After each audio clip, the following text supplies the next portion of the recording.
G'day folks, welcome back to Stuff and Such. We're going to talk about the Surge bucket milker.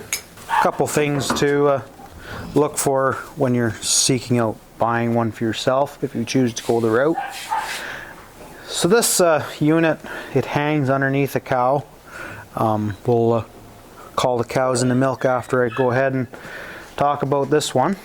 So this here is a more of the modern ones. So that's... But look at my teeth. Cool. When buying or looking at buying a Surge milker, first thing you want to make sure is it's clean and not all rusty and stuff like that. Another thing, the newer ones or the older ones, they have a seam here where it's kind of crimped together. And they're known to harbor bacteria in that seam, so avoid those ones. Don't get them, in my opinion. Next thing you want to make sure is you have the right lid. Now let me pull this one off and I'll show you.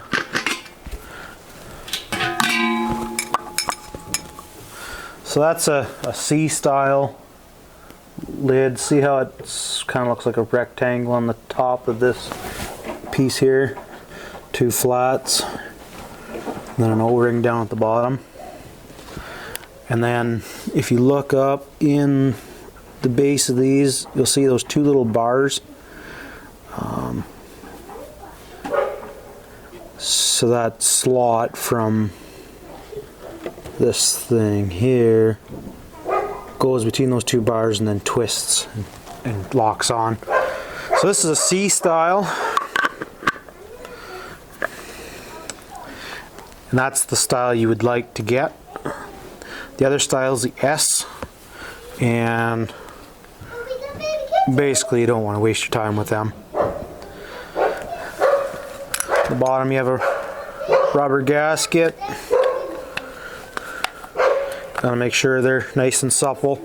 If you're lucky, you might get one that has new rubbers, but basically just assume that you can get new rubbers for them.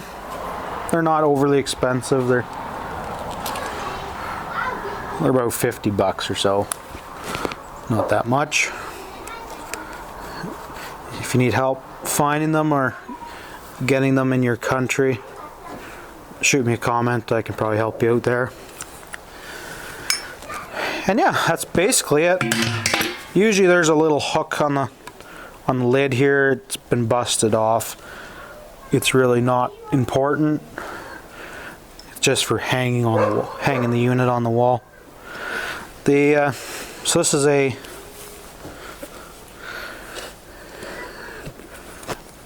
that's the it'll focus.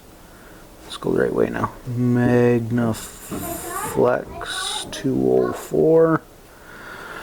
That fits the Surge shell, which has that angled critter. This would be considered a narrow or medium bore. The Magnaflex 203, it's a larger teat, and I would doubt you'd ever use one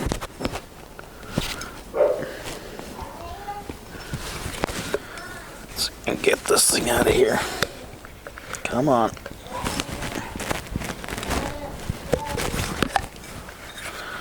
And that's what they look like. So the Magnaflex 204, it would probably do like every cow, except very few of them. For an idea, like that's my thumb, and it fits no problem. The big ones, they'd probably be like banana size for just a reference. Not sure what else there is for universal measurements that you can look at home, but let's see, what do we got in our pocket?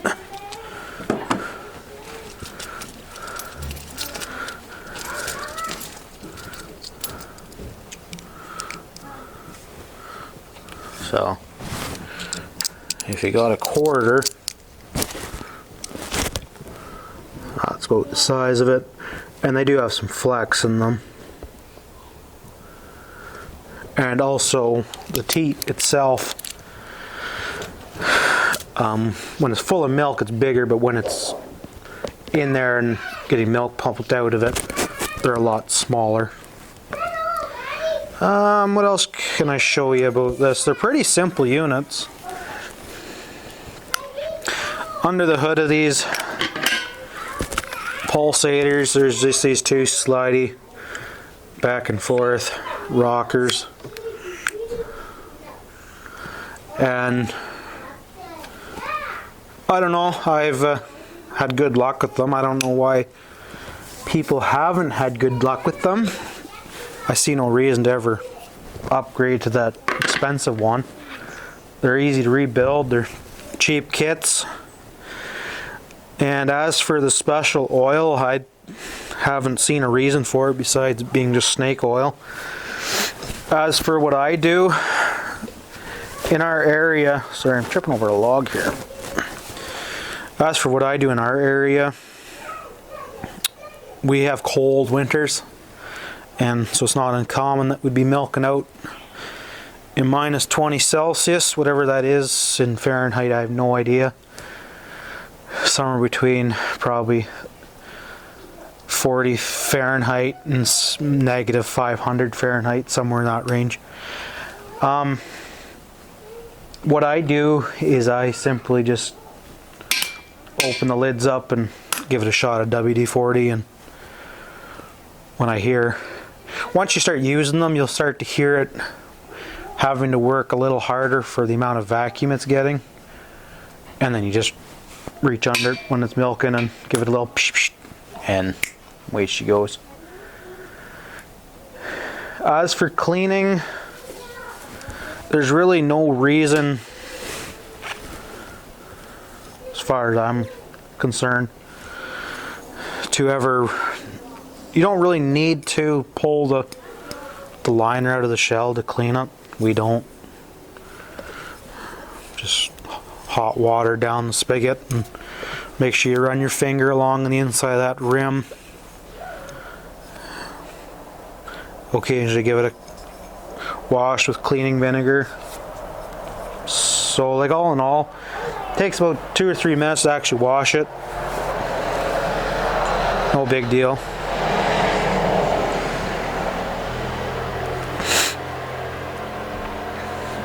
The air, like this is inside here is a sealed unit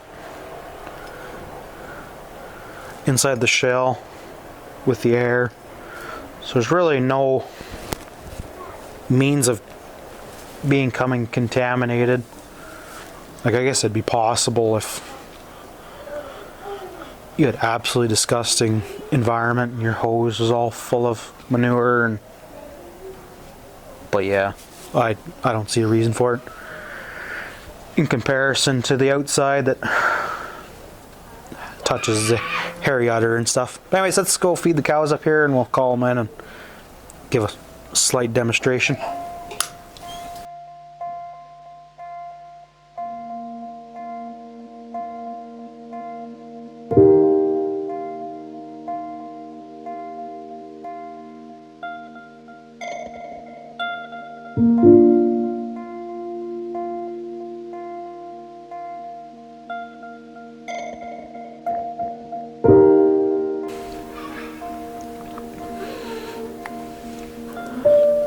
Sheila! Hey, cows!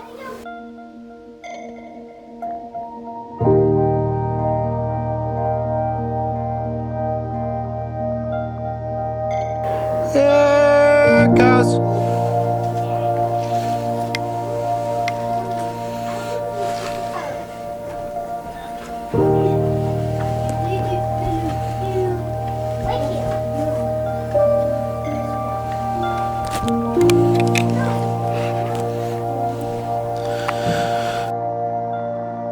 Here in the front we got Sheila. Come behind her. There's Emma. horned guy. He's Herbie the hamburger.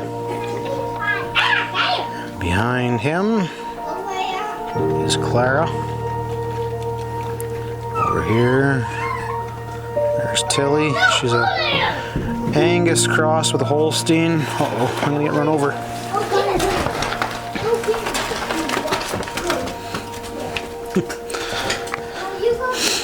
Tilly, she's a Angus cross with a Holstein and bred to Speckle Park. There's Minnie and her baby Maisie, Chubster. So Minnie, she's a bunch of stuff, but she has Minnie Jersey in her womb.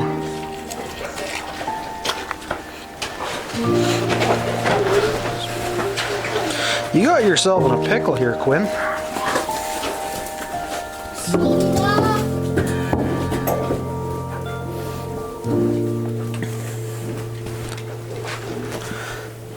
Come on. Hey, ladies.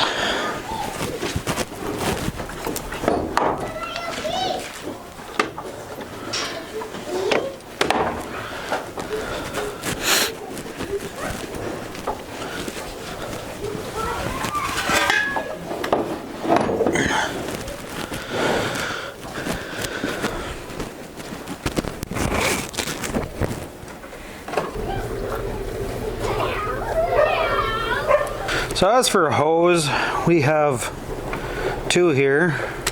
I think it's a 1/2-inch silicone hose, which is kind of a dairy standard, but we also have, what is it, 1/2-inch ID heater hose. And I would probably say the heater hose causes less issues. I don't know if you can see me over here, but it'll often kink. The silicone is too soft on this one.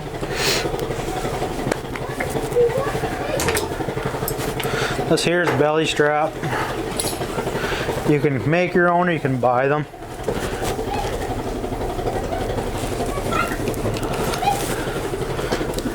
If you're needing a hand finding them, I can locate them for you, show you where you can get them, or if you're having a hard time getting them into your country, I can kind of help with that too.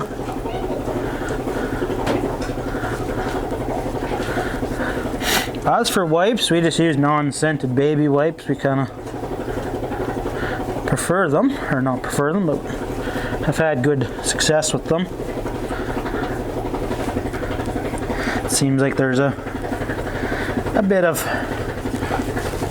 oils in them to keep them soft and supple. So I did forget to add that sometimes there's can't really get it off.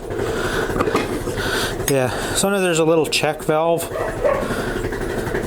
that goes in the top, and I have them. I just don't feel they're worth using, because what it does is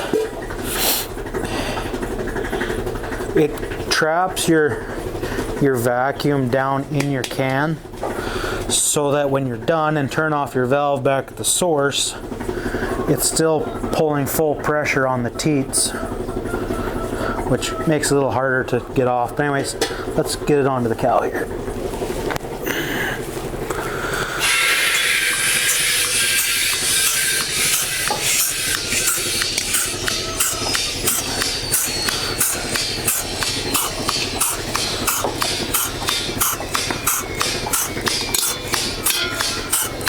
So when they hang down, it pinches off in the lid, but when you lift them up, they open.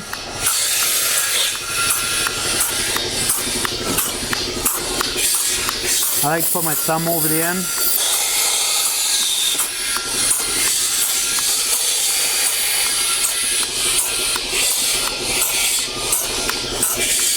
That way it kind of slows the loss of vacuum down. And then you can control how fast it goes onto the teat with your, so you put it above the shell, put the teat in on, and then it'll suck it up.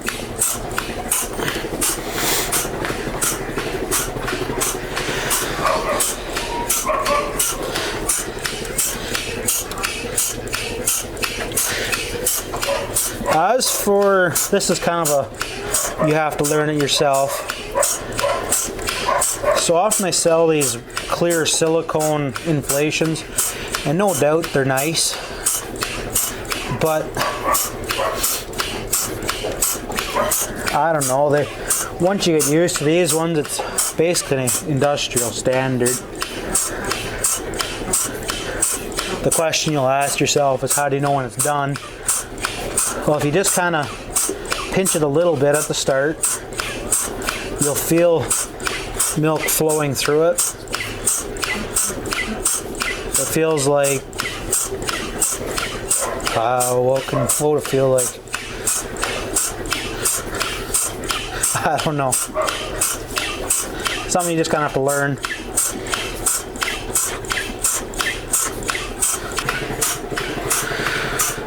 You'll know when they're empty. So right now it's fairly firm. Kinda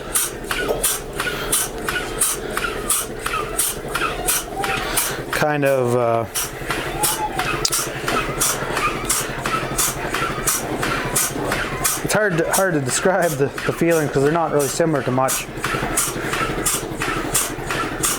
When they're full, they kind of feel like a thigh maybe.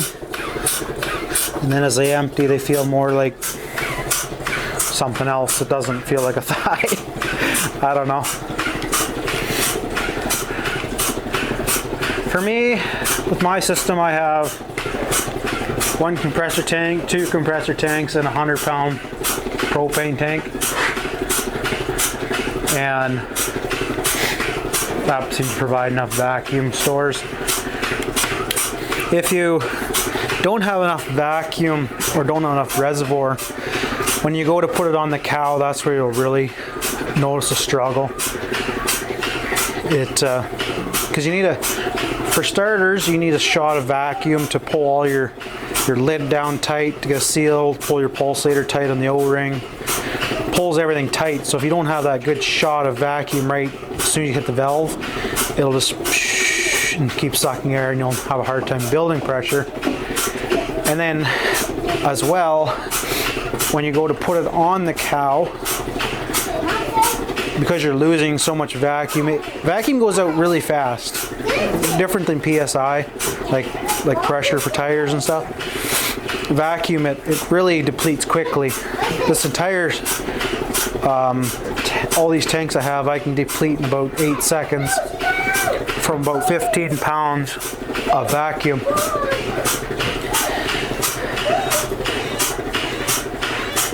So here she's kind of squawking. That's the pulsator squawking. You'll see on her back end here, it's more wrinkly and she's emptying out nicely.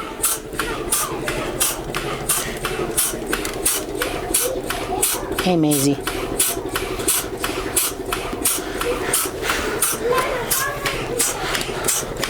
So what that squawking is basically the teat is so deflated that it can't make a full.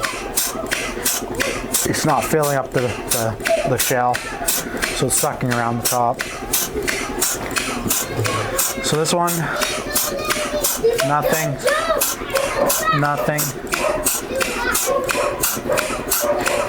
Still some in this back quarter. Let that finish up.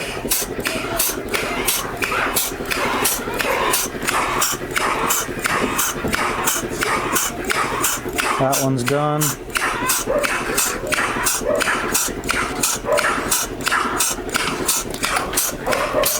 Oh, girl.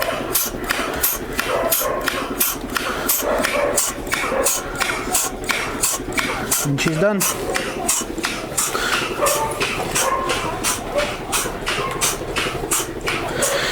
So I turned off the valve. You can hear it slowing down.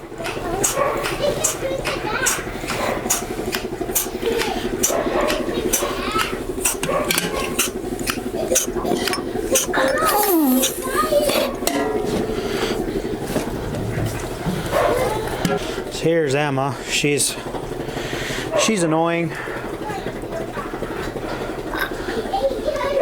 Doesn't really need milk. That little Maisie calf's stealing off her. But she's more annoying in the sense that her udder configuration's difficult. So it's hard to get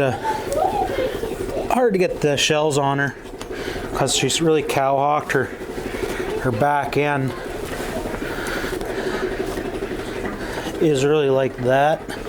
So it's hard to get up into behind there. Right now she's standing halfway decent for me.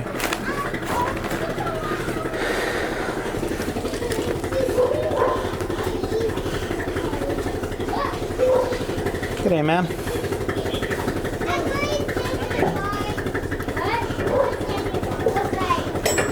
So I'm gonna just throw the milker on her just to show you and also to kind of help with potential mastitis.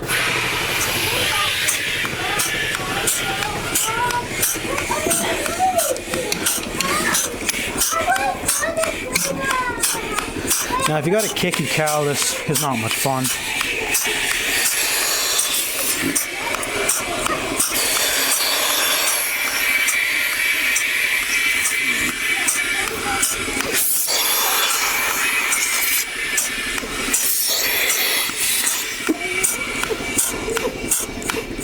But she's a sweet old girl.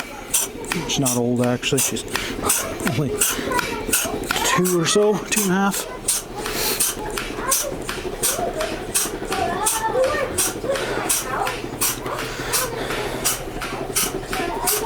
I don't run any regulator. It just kind of worked out perfect for me. So I got my gauge here. It'll ever focus. And basically I just keep between 10 and 15. Summer months it'll climb to about 17 if I let it. At which point I just come along and give it a little. Basically somewhere between 10 and 15 is good. It's not like a calf has a constant suck pressure either. Yeah. Hey Finn. Don't go in the mud or in the manure with all your little Crocs, please. Don't go through there with your Crocs.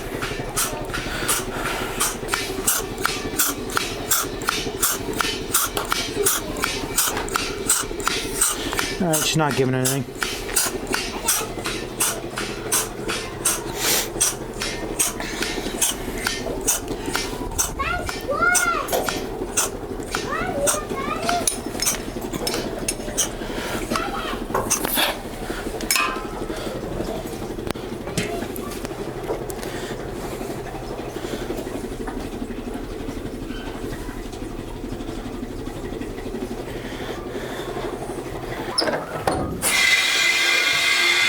Okay.